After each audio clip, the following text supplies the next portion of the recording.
말씀으로 예수님의 생애 9번째 다섯 제자를 부르심을 가지고 목사님께서 말씀 전해 주시겠습니다.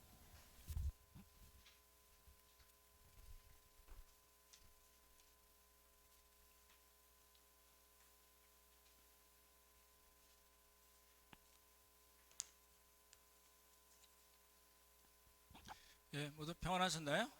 예, 음, 그 퀴즈를 이렇게 잘 하시면은 이렇게 설교를 들으시기 훨씬 좋을 것 같거든요. 다 잘하고 계시죠? 작은 교회별로도 잘 하시는 걸로 알고 있는데 이렇게, 이렇게 아시는 걸로 본문을 이제 이렇게 기본적으로 아시는 걸 생각하고 이제 설교를 드리는 거니까요. 그렇게 보시면 좋을 것 같습니다. 예, 오늘 9번째 시간인데요. 앞에는 조금 빨리 말씀을 드릴게요. 예수님의 첫 번째 유월절 전에 일어났던 일들을 저희가 지금 보고 있잖아요. 그래서 세례를 받으신 것, 그 다음에 시험을 받으신 것, 그 다음에 제자를 부르시는 장면. 예, 오늘 이제 요거를 보려고 하는 거거든요. 그러니까 다섯 제자를 부르셨어요. 이게 성경을 잘 보시면요, 예수님이 제자들을 여기서 이제 요단강 동편 베단이라는 데서 부르셨잖아요. 이게 이제 다섯 제자를 부르신 거거든요. 근데 또 성경을 읽다 보면 제자들을 또 부르세요. 그 이제 갈릴리 지방에서 이제 네 제자를 부르시는 장면이 나오거든요. 첫 번째 부른 거 뭐고 또 부르신 거 뭐지? 이런 생각이 들 거 아니에요. 겹치는 사람들도 있고요. 그리고 좀 한참 지나서 12제자를 사도라고 임명하시는 장면이 나옵니다. 그러니까 5제자, 4제자, 12제자를 사도로 부르시는 장면. 그거 이제 저희가 쭉 공부하면서 이제 말씀을 드릴 거거든요. 그러니까 오늘 첫 번째 뭐예요? 5제자를 부르시는. 근데 이 5제자가 이제 첫 번째 부르셨으니까 첫 번째 5제자라고 이제 보통 그렇게 명합니다. 그걸 보시면 좋을 것 같고요. 이제 광야에서 베다니로 가셔서 이제 5제자를 이제 부르시는 장면이거든요. 흐름을 보시면 그 성경은 흐름이 있잖아요. 그래서 흐름을 보시면 세례를 통해서 일종의 대관식이라고 얘기할 수 있고, 사단의 시험이 있고, 그리고 5제자를 부르십니다. 그래서 우리 그 세 번째 시험 때 워십과 또 미니스트리, 예배와 사역을 말씀드렸었잖아요. 이게 이제 제자들을 부르시는 것으로 좀 연결이 됩니다.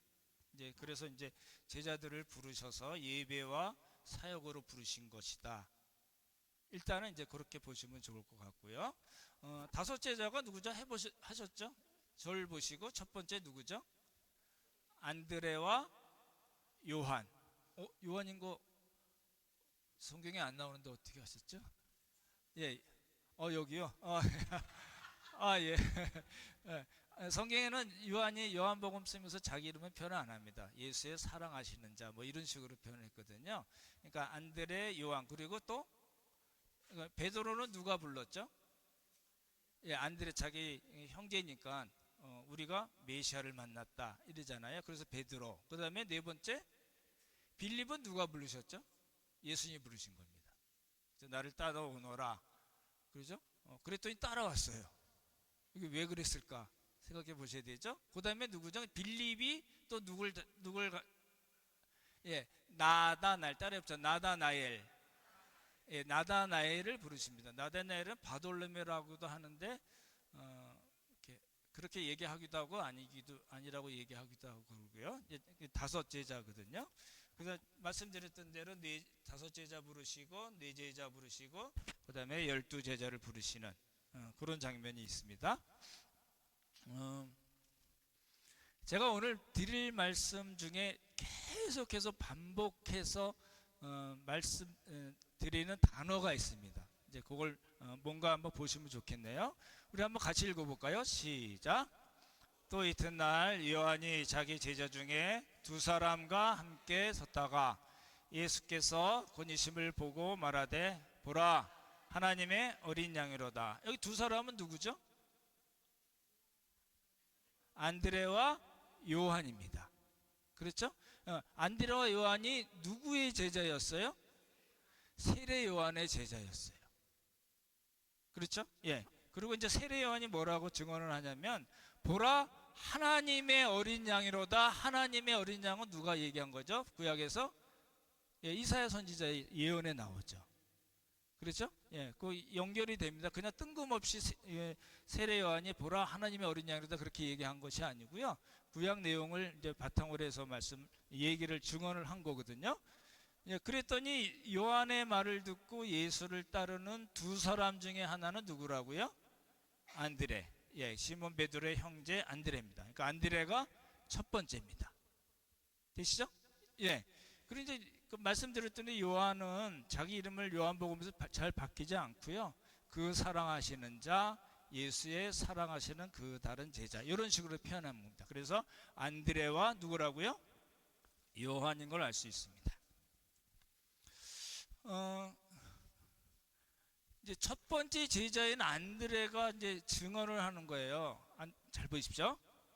안드레가 이제 세례 요한의 제자였다가 이제 요한과 함께 예수님의 제자로 이제 이렇게 부르심을 받아서 가는 겁니다. 그렇죠? 그리고 나서 안드레가 자기 형제 베드로에게 이야기할 때 뭐라고 얘기했을까요? 예, 여기 나오죠. 자기의 형제 시몬에게 뭐라고 얘기했어요? 우리가 메시아를 만났다. 왜 그렇게 얘기했을까요? 메시아니까 그걸 좀 생각을 해봐야 된다는 겁니다. 메시아는 히브리어로 마시아흐라고 그러고 헬라어로는 크리스토스, 영어로는 미사야 맞죠? 예. 그리고 우리말로는 이제 메시아라고 그러는데 기름 부음을 받은 자라는 뜻입니다. 그죠? 구원하시는 분이라는 뜻이겠죠? 조금 생각을 해보시면 좋을 것 같아요. 보십시오. 첫 번째 두 제자가 누구라고요? 안드레와 요한인데 요한의 엄마가 누군지 혹시 아시나요? 요한의 형제가 요한과 야고보라고 나오거든요. 그러니까 세베대의 아들 요한과 야고보라고 얘기하는데 그 엄마가 살로메라고 그럽니다.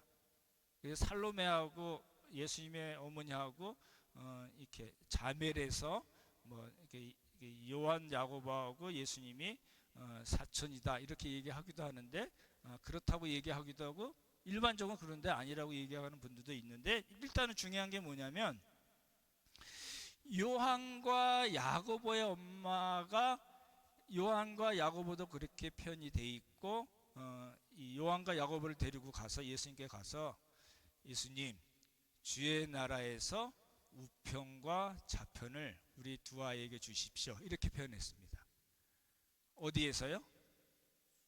주의 나라에서. 그게 지금 메시아라는 말과 연결이 되거든요. 예, 그걸 기억을 해두시면 좋을 것 같고 왜 그렇게 얘기했을까? 그때 주의 나라는 뭐 어떤 의미가 있을까라는 걸 이제 생각을 해보셔야 될 것 같고요. 그리고 이제 안드레는 시몬 베드로에게 얘기할 때 왜 메시아를 만났다고 얘기를 했을까를 이제 봐야 되는 겁니다. 보십시오. 안드레는 왜 그렇게 말했을까? 잘 생각해 보십시오.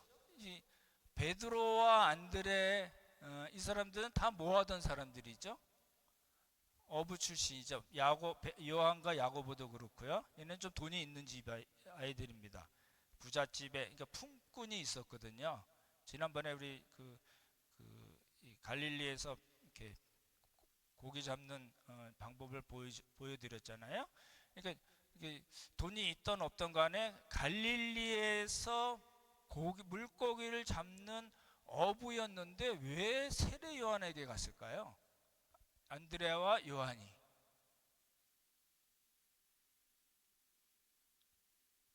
생각을 해보셔야 되는 겁니다. 오늘 말씀드린 키워드와 관계된 겁니다. 주의 나라 메시아와 관계가 있습니다. 그걸 좀 설명을 드릴게요. 이 베드로와 안드레와 요한도 그랬고, 베드로, 빌립, 여기 나오는 베드로, 빌립, 나다넬. 그러니까 베드로, 안드레, 빌립은 베세다 사람이에요. 갈릴리 베세다 기억나시나요? 예, 거기 사람이에요. 근데 그 사람들이 왜 요단강 동편 베다니 쪽에 와서 이렇게 세례 요한의 제자가 되고 왜 거기서 예수님을 만나게 됐을까? 라는 거거든요.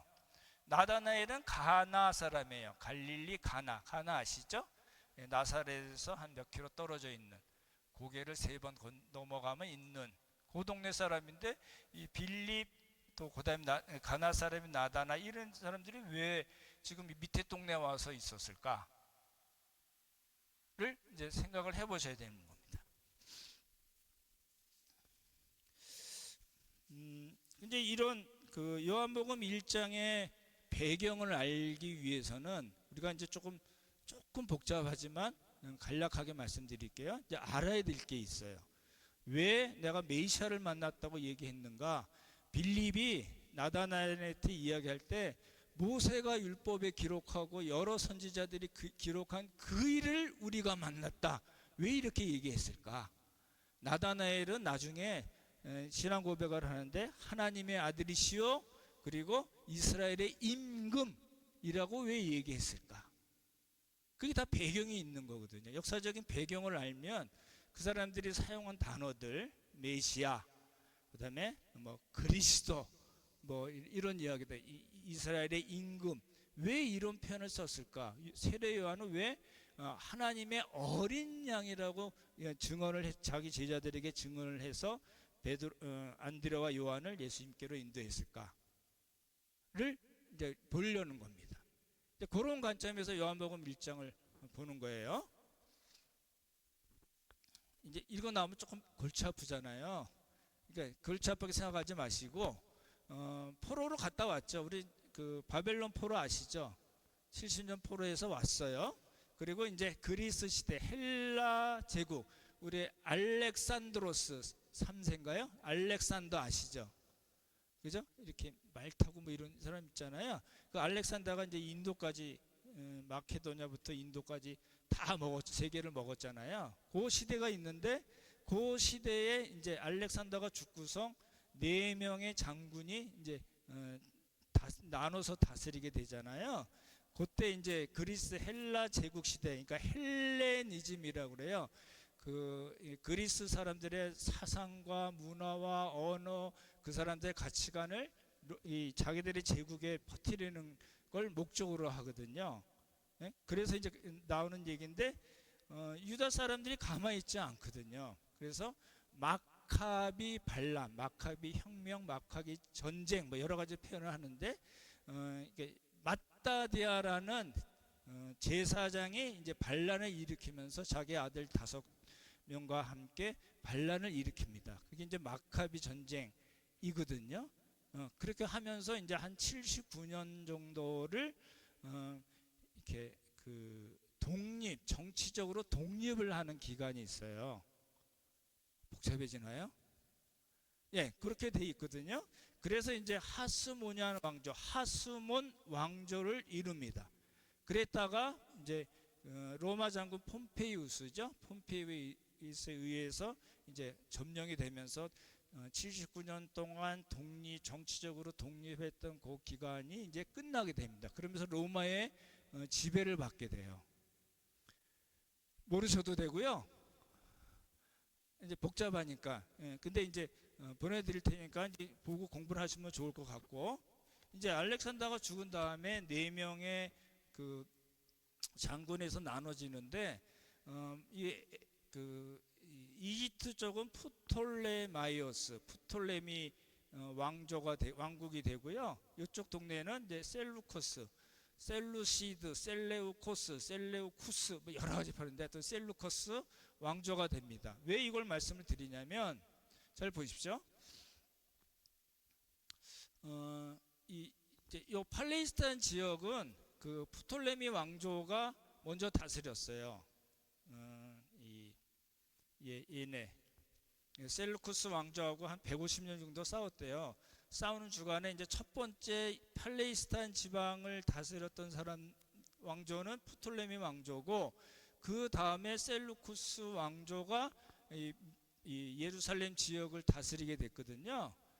근데 그때 아주 나쁜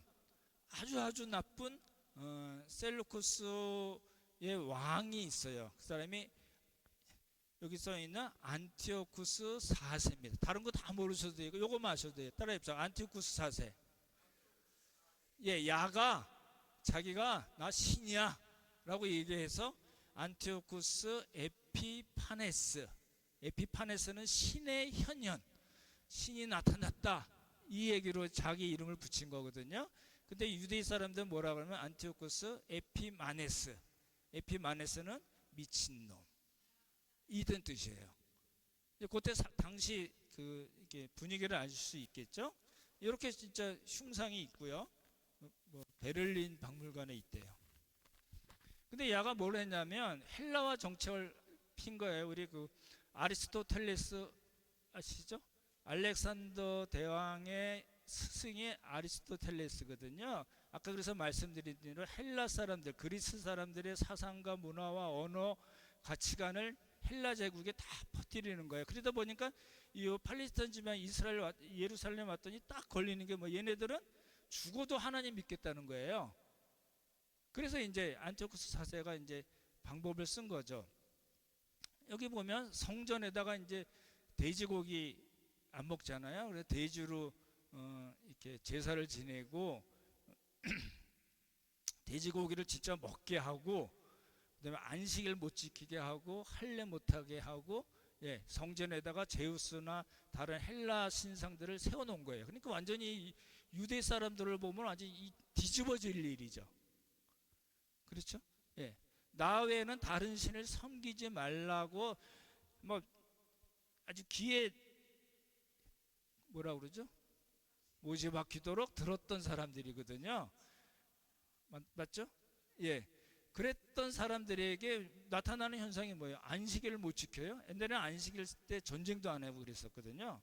안식일을 못 지키고 할례를 행하면 큰일 나고 율법책을 들고 다니면 발견되면 죽는 거예요. 그 제사장들을 몇십 명을 한꺼번에 마차로 그냥 다 밀어버려 죽이고 이런 일들이 있었던 거예요. 이제 가만히 안 있죠. 그래서 이제 모데인이라는 예루살렘에서 한 30ｋm 떨어진 동네에 제사장 마을이 있었는데 거기 마따디아라는 제사장이 있었어요. 근데 그 헬라 제국의 사신이 와서 돼지고기 먹으라고 그러고 그 제우스 제단에다가 제사 지내게 하고 막 이러니까 마따디아라는 사람이 열 확 받아가지고 의로운 분노라고 그러죠. 우리 구약에 나오는 비느하스 기억나시나요?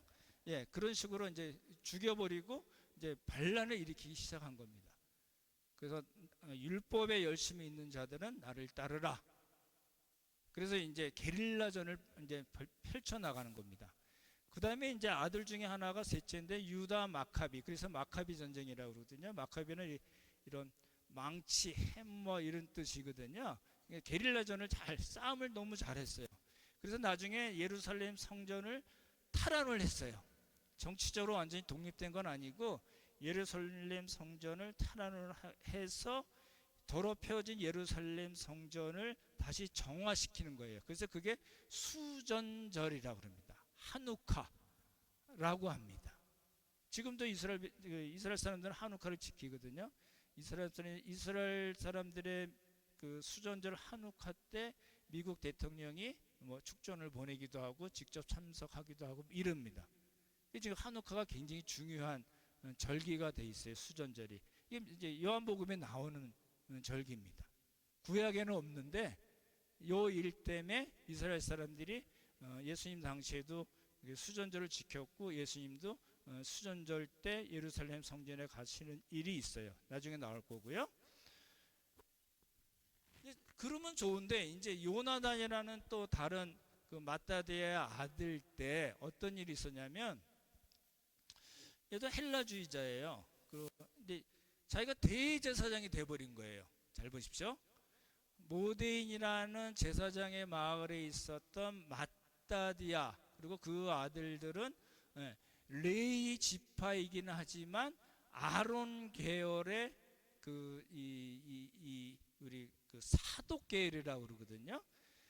대제사장은 아론의 후손 중에 사독 계열만 될 수 있었는데 제사장 가문이긴 하지만 사독 계열이 아닌 요나단이라는 애가 자기가 대사장이 돼버린 거예요. 그러면 이제 우리는 그게 뭐 그랬나 보다 그러지만 얘네들은 그게 아니거든요. 아니 저런 XXX 있어. 도저히 제 얼굴 보고 못 살아 그래가지고 광야로 나간 사람들이 있어요. 누구죠? 예, 쿰란으로 가서 쿰란 공동체를 이룬 에세네파라고 그럽니다. 사회사본을 남긴 사람들이죠. 그런 사람들이 있고, 뭐 그러면 어때? 가가지고 붙어서 먹고 살았던 사람들이 사두개파입니다. 그래서 성전을 중심으로 한 귀족 계층을 이뤄요. 그리고 저러면 안 되는데 그러고 회당에서 민중들과 함께 자기 직업을 갖고 생활을 하면서 회당에서 율법에만 정진했던 사람들이 바리새파입니다. 그래서 그렇게 성경에 나오는 파들이 그렇게 나눠지는 거예요. 이해가 되시나요? 지금 왜 이렇게 길게 말씀드리는가? 오늘 본문 때문에 그래요. 이 시몬이라는 그 다른 아들 때 이제 정치적으로 독립이 돼요.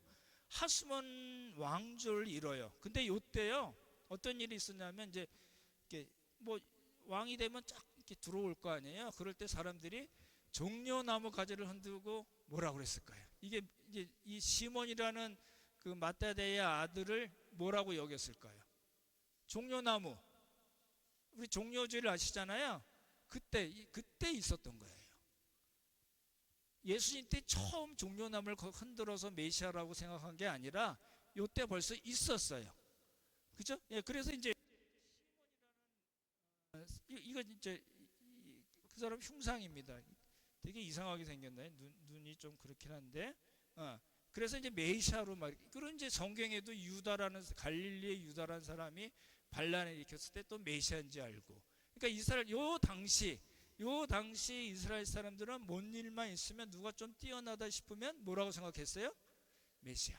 그래서 세례 요한한테 이제 예루살렘 본부에서 사람을 보내서 그러죠. 너 누구야? 그랬더니 세례 요한이 뭐라고 그랬어요? 나 세례 요한이야 이렇게 얘기 안 하고 뭐라고 얘기했어요? 나는 메시아가 아닙니다. 나는 그리스도가 아닙니다. 라고 먼저 이야기한 거는 그 당시 분위기를 알 수 있다는 거죠. 누가 한번 떴다, 뭐 사람들을 많이 모았다, 뭐 이러면 사람들이 뭐라고 생각했어요? 메시아 이렇게 생각했다는 겁니다. 그 이제 배경을 아시겠죠?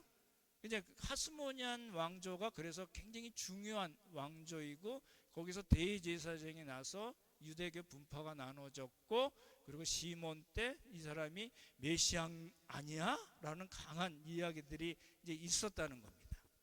이제 그걸 이제 기초로 우리가 이제 다시 본문에 다시 들어가야 됩니다. 보십시오. 안드레와 요한은 왜 세례 요한 그 고기 잡는 사람들이 밑에까지 내려와서 왜 세례 요한의 제자가 됐을까요? 혹시 아니야? 근데 이 세례 요한은 자기 제자들에게 자기 절대 그렇게 얘기 안 했죠. 뭐 이게 유대교 종교 지도자도 나 메시아 아니고 나는 증거하러 온 사람이다. 광야에서 외친 자의 소리다 이렇게 얘기했잖아요. 그러니까 이 안드레와 요한도 세례 요한이 메시아가 아닌 건 알고 있었지만 혹시나 하는 마음도 혹시 있지 않았을까? 하여튼 그런 상황이고요. 베드로, 빌립, 나다나엘은 왜 밑에까지 내려와서 세례 요한의 제자라고 딱 나와 있지는 않거든요. 근데 왜 거기서 서성였을까? 왜 자기 직업을 잠시 중단하고 왜 밑에 내려와서 있었을까? 뭐 때문에 그랬을까요? 네.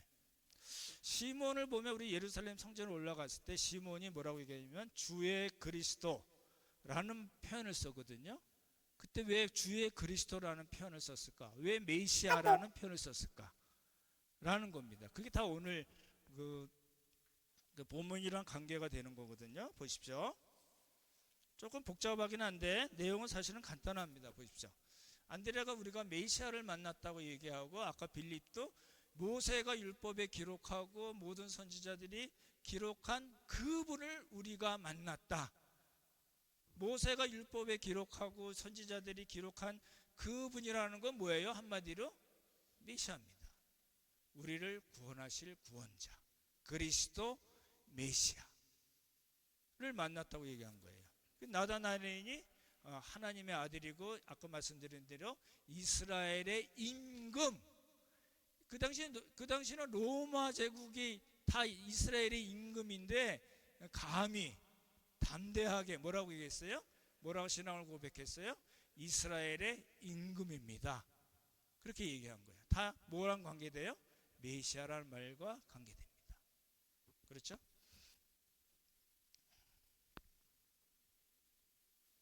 이거를 쳐야 되나요? 예, 이걸 이제 뭐라고 얘기하냐면, 한마디로 메시아 대망 사상이라고 그럽니다. 그 당시 이스라엘 사람들의 머릿속에, 마음속에 있었던 가장 중요한 한 단어는 뭐냐면 메시아입니다. 헬라어로 그리스도입니다. 기억나시나요? 우리 그 아리마대 사람 요셉을 이야기할 때 뭐라고 얘기했냐면, 하나님의 나라를 기다리는 자, 하나님의 나라를 기다리는 자라고 얘기했습니다. 하나님의 나라? 로마가 아니고 하나님의 나라야? 예. 구약에서 내내 예언하셨던 그 메시아, 구원자, 그리스도가 지금 빨리 와야 되는데 라고 다 그 메시아를, 그리스도를 대망했다는 겁니다. 그래서 그걸 뭐라고 표현하냐면 메시아 대망 사상이 온 이스라엘 백성들의 마음속에 가득 찼었던 때라는 겁니다. 그렇기 때문에 예수님을 만나고 나서 안드레가 뭐라고 그러냐면, 야, 우리 메시아 만났어, 형. 베드로가 형인가요? 그 표현은 안 나오지만, 예, 우리가 메시아를 만났습니다. 빌립도 똑같은, 표현은 다르지만 좀 전문적인 표현에서 모세가 증거하고, 그렇죠? 선지자들이 이야기한 기록한 그분, 그 메시아를 우리가 만났다고 얘기하고, 그렇죠? 나다나엘도 신앙을 고백할 때 예수님은 하나님의 아들, 신성을 의미하고요. 그 다음에 이스라엘의 임금 메시아이십니다라고 신앙을 고백했던 겁니다. 되시나요? 내용은 조금 어렵지만 단 한마디로 뭐예요? 예수님이 누구시라고요? 메시아, 그리스도, 우리를 구원하실 분, 죄에서 구원하실 분. 그래서 우리가 예수님을 이렇게 표현할 때 그리스도 예수 또는 예수 그리스도라는 말을 예수님의 이름처럼 이야기하잖아요. 예수님의 이름은 그리스도가 아닙니다. 내가 아들을 낳으니 이름을 예수라 하라. 그래서 예수지, 예수 그리스도가 예수님의 이름이 아니잖아요. 근데 우리는 예수님의 이름처럼 그리스도 예수 그리스도라고 이야기하는 거는 뭘 의미하는 거예요? 그 예수님이 바로 구약에서 내내 말씀하시고 예언하셨던 바로 그 메시아이십니다, 그리스도이십니다 라는 겁니다. 그래서 베드로가 신앙 고백할 때 뭐라고 그랬어요? 주는 바로 그 그리스도시요, 살아계신 하나님의 아들이십니다. 그죠? 나다나엘의 고백과 딱 들어맞죠. 되시죠? 예, 오늘 이제 드릴 말씀은 사실 다 드린 겁니다. 그래서 이제 세 번째 시몬을 만날 때도 이제 시몬, 헬라식 이름입니다. 그 헬라 시대이기 때문에 게바나 아람어고 베드로라는 이름을 주셨어요. 새 이름을 주실 때는 항상 뭐냐면 새로운 신분, 새로운 사명과 관계됩니다. 뭐가요? 이름이. 그렇죠? 예수님께서 그 일을 하신 거예요. 근데 이제 말씀드렸던 데 베드로는 정말 이 롤러코스터를 탔던 사람입니다. 이렇게 신앙 고백이 멋지게 했냐면 나중에 사단아 물러가라 이러고 막 오르락 내리락 했던 사람이잖아요. 그렇죠? 예수님을 또 부인했어요. 그리고 예수님의 부활하신 예수님을 봤어요. 몇 번 개인적으로도 보고 제자들과 함께 보기도 했는데요. 뭐라고 그랬어요? 우리 지난 목요일날 공부했죠? 야, 우리 7명 예수님 제자들에게 예수님께서 짠 나타나시는 그 장면에서 나오죠. 베드로가 뭐라고 그랬어요? 안 보셨다 이거죠? 예. 베드로가 뭐라고 그랬어요? 베드로 수익공 교회 얘기할 때, 베드로 회복 교회입니다 사실은. 그거 얘기할 때 뭐야? 야 우리 고기 잡으러 가자 그랬어요. 그래 가자. 그래서 다 갔다가 예수님 만난 거잖아요. 그런 베드로예요. 정말 이게 정말 좀 굉장히 불완전하기도 하고 과격하기도 하고, 그렇죠? 너무 다혈질적이기도 하고 너무 소심하기도 하고 이렇게 막 롤러코스터를 탔던 사람입니다. 그래서 그렇지만 그 베드로의 고백을 예수님께서 칭찬하셨어요. 뭐 때문에요? 주는 바로 그 그리스도시다 라는 고백 때문에 그렇습니다. 네 번째 제자도 그래요. 잘 보십시오. 오늘 본문 보시면 되게 이상해요. 예수님이 이제 갈릴리 사역을 이제 마치시고 이제 유대 사역 쪽을 마치시고 이제 갈릴리로 올라가시려다가 이제 빌립을 찾아가세요. 근데 성경 한번 보실래요? 다시 보십시오. 오늘 본문 43절입니다. 43절 같이 읽어보죠. 시작. 이튿날 예수께서 갈릴리로 나가려 하시다가 빌립을 만나 이르시되 나를 따르라 하시니, 나를 따르라 하시니 그랬더니 빌립이 예수님을 따라갔단 말도 안 쓰고요. 그 다음에 이제 얘네 동네 사람, 이 베세다 사람이야 그러고 얘기하고 나다나엘에 가서 증언한 이야기로 바로 넘어갑니다. 이게 뭐지? 그 무슨 일이 있었던 거예요? 예수님이 빌립 보고 나를 따라오느라 그랬더니 빌립이 홀라당 따라갔다는 소리예요. 그렇죠? 왜 따라갔을까요? 왜 따라갔다고요? 그 당시 사람들의 마음속에 가득 찼던 게 뭐라고요? 메시아라는 거예요. 나를 따라오느라 그랬더니 빌립이 턱 깨달은 거예요. 그런 표현은 안 나오지만 오, 메시아. 그래서 예수님을 통해서 말씀을 배웠겠죠.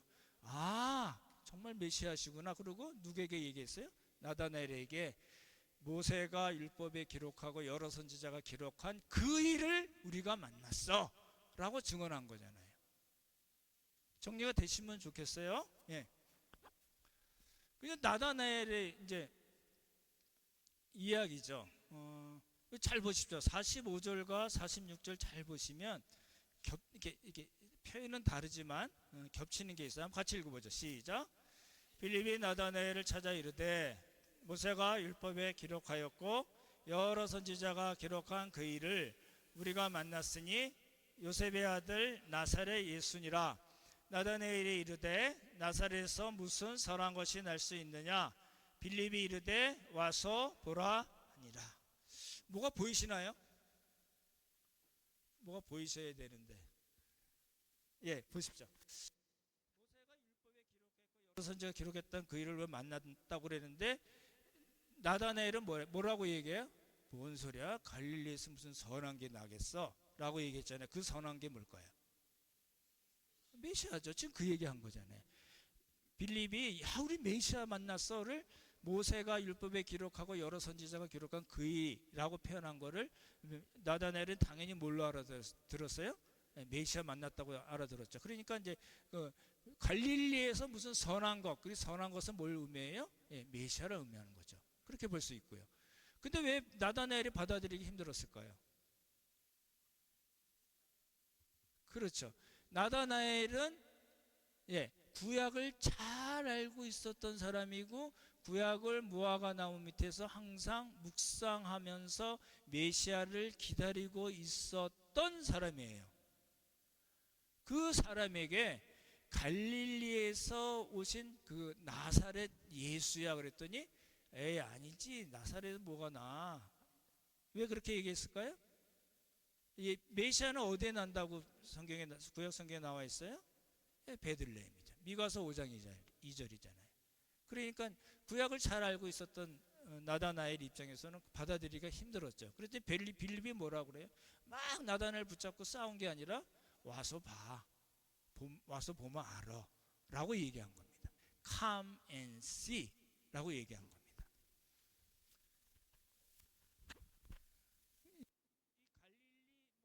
나사렛 이런 쪽에서는 사람들이 아주 이제 무시하고 넘어갔던 거죠. 그랬더니 잘 보십시오. 이게 되게 어려운 구절이에요. 예수님이 이제 빌립이랑 나다나엘이 오는 거 보시고서 보라 이는 참 이스라엘 사람이로다. 그 안에 간사한 것이 없다라고 얘기했어요. 잘 보십시오. 이스라엘이라는 사람이라는 거하고 그 마음에 간사한 것이 없다면 구약에 누가 생각날까요? 아닌 사람. 야곱이요. 그래서 야곱 이야기가 나오는 거예요. 네, 그렇게 했거든요. 그랬더니 이제 이거 이 얘기는 뭐냐면 예수님께서 전혀 일명식도 없었던 나다나엘을 만나 딱 보시고 나다나엘을 꿰뚫어 보시는 어떤 신적 통찰력이 있다는 걸 이해하는 거예요. 요한복음은 예수님의 신성에 대해서 강조하잖아요. 7번의 표적과 7번의 에고에이미. 그렇죠? 여기서 그래서 이제 그 말씀을 하시니까 나다나엘이 나를 어떻게 하세요? 이렇게 이제 반응을 보인 거죠. 그랬더니 예수님이 뭐라고 했어요? 너를 부르기 전에 무화과 나무 안에 있는 거 내가 봤어. 이 얘기한 거예요. 그 말씀은 무슨 뜻이에요? 그냥 보셨다는 뜻이 아니라 무화과 나무 아래에서 나다나엘이 뭐 하고 있었어요? 구약 율법을 묵상하고 기도하고 여기서 구약에서 이야기한 메시아 그리스도 우리를 구원하실 분이 언제 오실까라고 기대하고 소망하고 있었던 것을 이야기하는 겁니다. 조금 정리가 되시면 좋겠고요. 그래서 무화과 나무는 이제 성경을 묵상하고 기도한다든지 이렇게 메시아를 기도하고 또는 여호와의 날, 여호와의 샬롬을 갈망하고 대망하는 것을 의미하는 그런 대표적인 언어입니다.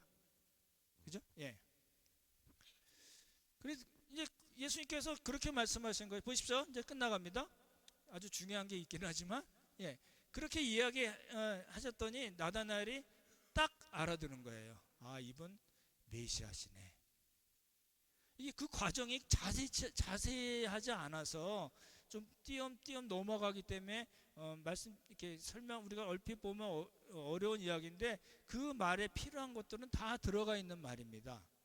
그래서 이제 나다나엘이 뭐라고 그래요? 신앙을 고백하죠. 라비온, 당신은 하나님의 아들, 신성을 이야기하고 이스라엘의 임금. 메시아시군요. 내가 무화과 나무 아래서 구약 율법을 묵상하고 공부하고 기도하고 소망했던 바로 그 메시아시군요 라고 신앙을 고백한 겁니다. 근데 그럼으로써 지금 뭐가 다 이루어졌어요? 첫 번째 5명의 제자를 부르신 일이 끝난 거예요. 되시죠? 누구라고요? 안드레, 요한, 베드로, 빌립, 요한의 이야기는 없어요. 그죠? 요한에 관계된 스토리는 없어요. 그게 이제 요한이 그렇게 쓴 거고. 이제 부르시고 이제 예수님이 딱 부르시고 뭐예요? 이제 밥 먹으러 가자. 이제 우리 회식 한번 하자. 처음 모였으니까 이래치지 않고요.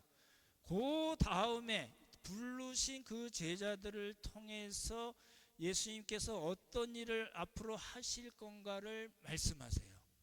이게 되게 조금 어려워요. 그래서 야곱도 필요하고요. 보십시오. 이제 50절에서 이제 무화과 나무 이야기하고 예수님께서 이보다 더 큰 일을 벌이라. 네가 메시아를 만났지만 이 메시아를 만난 이 사건보다 훨씬 더 중요하고 큰 일들 이제 창창 볼 거야 라고 이야기하십니다. 그러시면서 뭐라고 이야기하셨냐면 50절에서 그렇게 말씀하시고 그 내용이 뭔가를 51절에서 말씀하신 겁니다. 51절 읽어보죠. 시작. 또 이르시되 진실로 진실로 너희에게 이르노니 하늘이 열리고 하나님의 사자들이 인자 위에 오르락내리락 하는 것을 보리라 하시니라. 하늘이 열리고 하나님의 사자들이 인자 위에 오르락내리락 한 걸 보리라고 말씀하셨는데 여기서 우리가 알 수 있는 구약 사건은 뭐예요? 야곱의 사건이에요. 창세기 28장. 자기 형을 피해서 도망가다가 삼촌 집에 라반의 집에 도망가다가 돌베개로 베고 잔 바로 그곳 벳엘입니다. 벳엘은 뭐예요? 하나님의 집. 그죠? 이제 그게 이제 예수님이 지금 예수님을 어떻게 설명하고 있는가가 이제 중요한 거거든요. 보십시오. 창세기 28장에 꿈에 본 적 사닥다리가 있는데 하늘에 닿고 하나님의 사자들이 그 위에 사다리 위에 오르락내리락 했어요. 잘 보십시오. 야곱에게 봤던 그 꿈에서 본 이야기, 사닥다리가 쭉 있고 하늘까지 닿고 하나님 사자들이 오르락내리락 해요. 보십시오. 잘 보십시오. 오르락내리락 해요. 근데 예수님 지금 뭐라고 51절에서 얘기하시면 하나님의 사자들이 인자 위에 오르락내리락 할 거 볼 거야. 그러면 예수님이 누구란 뜻이죠? 다시요. 답이 나와 있는 건데 예수님은 누구시라고요? 사닥다리예요. 하늘과 땅을 연결해 주시는 유일한 사닥다리라는 거예요. 이해가 되시면 좋겠네요. 다시 보십시오. 야곱의 꿈을 성취하시는 사닥다리 예수님, 이렇게 제가 표현했어요. 그래서 히브리서 말씀 보면 이렇게 말씀 나오죠. 더 좋은 약속으로 세우신 더 좋은 뭐예요? 언약의 중보자. 언약의 중보자라는 거예요. 무엇과 무엇을 연결해 주시는 분이에요. 하나님과 우리 인간들을 연결해 주시는 유일하신 중보자 예수 그리스도 사닥다리 예수님이라는 뜻을 그렇게 표현하셨어요. 이게 조금 어렵잖아요. 그냥 야곱이 그렇게 했는데 내가 사닥다리다 이렇게 표현하지 않으시고, 그죠? 내가 더 큰 일 볼 텐데 뭘 볼 거냐면 하나님의 사자들이 인자 위에서 오르락내리락 하는 걸 볼 거야를 야곱의 이야기를 염두에 두시고 그 이야기를 잘 알고 있는 나다나엘에게 말씀하시니까 나다나엘은 예수님이 사닥다리시네 라는 거를 금방 깨달을 수 있었던 거예요. 저만 알고 아는 거 아니죠? 그렇게 보는 겁니다. 그래서 예수님이 나중에 뭐라고 하지만 I am the way. 내가 바로 그 유일한 길이야. 하나님께로 가는 유일한 길이 바로 나야. 나로 말미암지 않고는 하나님께 갈 자가 아무도 없어 라고 예수님께서 말씀하시잖아요. 사닥다리 길이신 예수님입니다. 그 사건들을 이제 예수님께서 펼쳐나가실 그 사역들을 나다나엘을 비롯한 그 예수님의 제자들이 이제 볼 것이다 라는 말을 그렇게 하신 거예요. 거기서 끝난 게 아니고요. 보시죠. 사닥다리 중보자, 언약의 중보자에서 끝나지 않고 한 걸음 더 나갑니다. 잘 보십시오. 이게 요한복음을 푸는 열쇠예요. 이거 모르면 요한복음 이제 포도로 만드신 사건이라든지 그다음에 디모데 사건이라든지 수가성 여인과 말씀하신 그 성전 이야기를 이해할 수가 없어요. 사실은 잘 보십시오. 야곱이 한 이야기예요. 창세기 20장에서 여기 하나님의 집이네. 하나님이 여기 하늘의 문이네. 하늘로 가는 문이네. 하나님의 집이네. 베델 하나님의 집이라고 얘기한 거예요. 하나님 나라 하늘로 가는 문이고 여기가 바로 뭐예요? 하나님의 집 성전, 하나님의 성전이라고 얘기한 거예요. 누가요? 야곱이 베델에서 하나님의 집이라고 명명한 그 베델에서 자기가 꿈에서 본 것을 보고서 그렇게 이야기하는 거예요. 그래서 뭐 돌에 기둥을 세우고 기름을 붓고 이런 장면이 나오잖아요. 보십시오.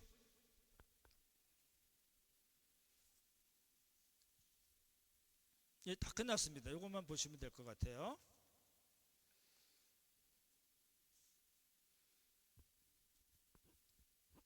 예수님의 사역은 예수님께서 이제 예수님 뭐 하셨죠? 지금까지? 뭐 없잖아요. 사역적인 면은 없죠. 그 제자들 부르신 거잖아요. 이게 세례 받으시고 시험 받으시고 다섯 제자 부르는 요 때까지는 예수님 뭐 어떤 표적을 일으키시거나 뭐 어떤 말씀하시거나 그런 게 없잖아요. 그죠? 그러니까 앞으로 예수님이 어떤 일을 하실 건가를 설명하신 거예요. 근데 거기에 뭐라고 나오냐면 예수님의 사역은 I am the way다. 내가 하나님을 만날 수 있는 유일한 사닥다리다 라고 이야기하시고 그걸 다르게 야곱의 표현을 하면은 하늘의 문으로 표현되는 거예요. 사닥다리 하늘의 문은 예수님이 유일한 우리 죄를 위해서 돌아가시는 유일한 문, 유일한 구원자, 언약의 중보자, 언약을 성취하시는 분이라는 뜻으로 한 가지가 있고, 그 다음에 보십시오. 야곱이 그러잖아요. 여기는 하나님의 집이네, 하나님의 집이네. 그리고 뭐라고 명명을 했어요? 그 동네를 베델로 이 표현했잖아요. 그 얘기가 이제 요한복음에서는 어떻게 이제 전개가 되냐면, 이 성전 청결 사건 아시잖아요. 그 성전 청결 얘기할 때 예수님께서 너희들이 46년 동안 한 거 무너뜨려봐 내가 3일 만에 세울게. 뭐예요? 예수님이 바로 새 성전이라는 걸 표현하신 거잖아요. 그 새 성전에 들어가려면 어떻게 들어갈 수가 있어요? 예, 거듭나야 되죠. 그게 무슨 사건이에요? 예, 그게 니고데모 사건이잖아요. 그렇죠? 예, 거기서 새 성전에서 새 예배를 드리는 거는 전통과 관계없다. 그리심산도 아니고 예루살렘도 아니다. 새 성전에서 새 예배를 드릴 수 있는 것이다 라고 얘기한 게 사마리아 여인, 사마리아 수가성 여인과 얘기하신 내용의 핵심입니다. 그러니까 요한복음 3장과 4장이 다 2장, 3장, 4장이 다 그런 관점에서 봐야지 일맥상통하게 우리가 성경을 볼 수 있는 겁니다. 되시나요? 예.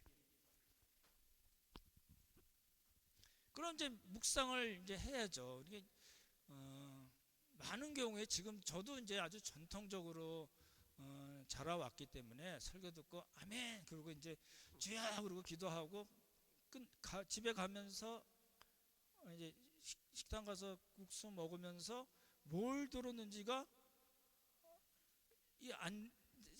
그렇게 되는 경우가 많잖아요. 그러니까 여러분이 가셔서 제가 월요일날 보내드리는 거를 보시면서 다시 한번 리마인드하고 묵상을 하시는 게 좋습니다.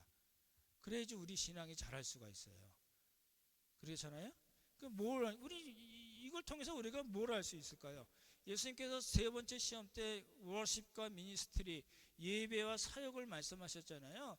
그거 하자. 그거 우리 같이 할래? 라고 초청하시는 거예요. 그렇죠? 와보라고 부르시는 거예요. 부르셔서 하나님을 만나게 해주시는 거예요. 그죠? 더 웨이, 유일한 길, 사닥다리이신 예수님이고 그 예수님을 통해서 우리가 하나님께서 만드신 성전, 새 성전인 예수님께로 갈 수 있는 겁니다. 그걸 통해서 우리가 예수님과 함께 있으면서 배우고 좀 더 확실한 신앙 고백도 할 수 있고 그리고 예수님이 이런 분이시라고 우리가 아는 분들에게 전할 수가 있는 겁니다. 이게 이제 5 제자들에게만 있었던 것도 아니고 12 제자에게만 있었던 것도 아니고 70명의 전도인들에게만 있었던 것도 아니고요. 초대교회 사람들에게만 있었던 것도 아니고 지금도 우리를 예수님께서는 부르시고 초청하시고 배우게 하시고 체험하게 하시고 고백하게 하신다는 겁니다. 말씀을 마치겠습니다. 예수님께서 제자들을 부르신 거는 이미 2000년 전에 다 끝난 사건입니다. 어떻게 보면 우리는 그 제자들을 부르신 그 부름의 연속선상에 있습니다. 우리를 지금도 부르시고 하나님께서 원하시는 정말 귀한 풍성한 삶을 살 수 있도록 우리를 초청하시고 사용하시는 그런 복을 우리 모두 누리기를 예수님의 이름으로 축원합니다. 참 좋으신 성부성자 성령 하나님, 예수님 당시 많은 사람들의 마음속에는 누가 우리를 구원할까 하는 메시아 사상이 있었고 누가 우리를 하나님을 만나게 해주는 그런 일들이 있을까, 하나님을 예배하게 할 수 있는 그런 일들이 가능할까라고 고민하고 상상하고 또 기다렸던 그런 일들이 있음을 보았고 또 이 시간도 지금도 동일하게 하나님께서 우리를 부르시고 또 우리를 풍성하게 하시고 또 하나님께서 원하시는 귀한 삶을 살 수 있도록 원하신다는 것을 살펴보았습니다. 하나님 우리를 도우시고 함께 하시고 하나님의 의도대로 하나님의 계획대로 우리의 삶 속에 하나님 나라가 들어오게 하시고 새 성전이 들어오게 하시고 새 예배를 우리가 드리는 그런 귀한 복을 주님께서 허락하여 주시옵소서. 하나님 은혜 감사드리오며 귀하신 예수님 이름 받들어 기도드렸사옵나이다. 아멘.